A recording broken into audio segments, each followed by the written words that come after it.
Paul comes to Athens, and we hear his speech today and the reactions of the people in Athens. He mentions the rising of the dead, and some of them burst out laughing. Paul tried to connect with these people in Athens by looking around at the different images of the gods they had, and he's got the God, the unknown God.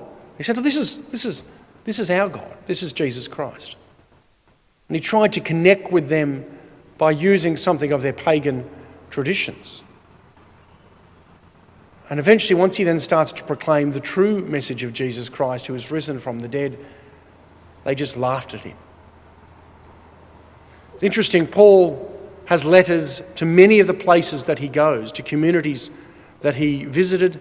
He proclaimed Christ, and then he continued to encourage them with writing letters to the Corinthians, to the Ephesians, Thessalonians, Philippians, etc. There is no letter to the Athenians, the people in Athens. This community laughed at him. Some come to faith, just a very small number as we're told, but most didn't come to faith, which is very interesting. In one sense, Paul was trying to rewrite something of that pagan history. And there are some people in our world today who are trying to rewrite history as well,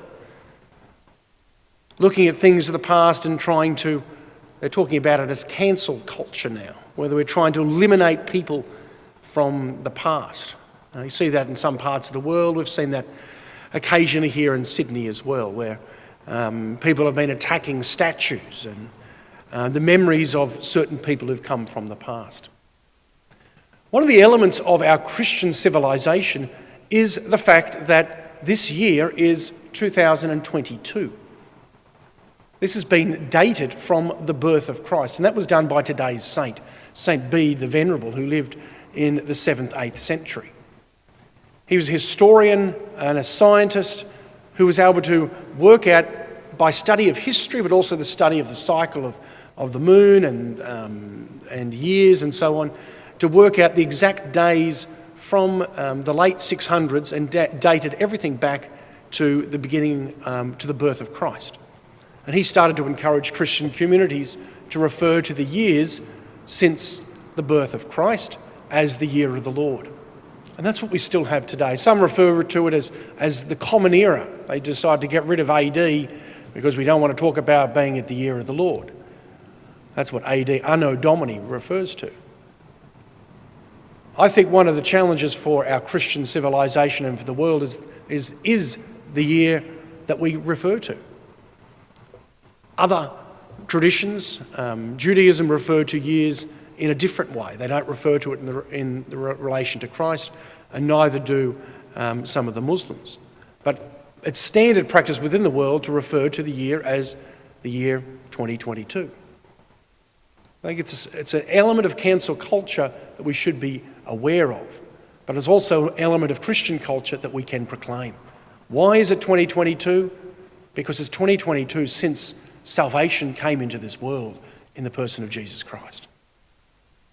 And people can say whatever they like, but the world refers to this year as 2022, the year of the Lord, or the Common Era, because it relates to Jesus Christ.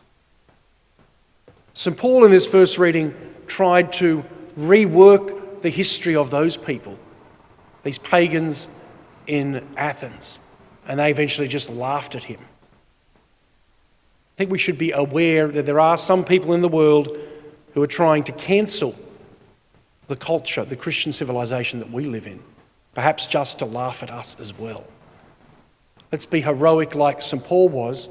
When the laughter of the world, the ridicule of the world gets in the way, let us be courageous in going and proclaiming Jesus Christ, the year of the Lord, every day of the year for the rest of our lives. St. Bede the Venerable, pray for us.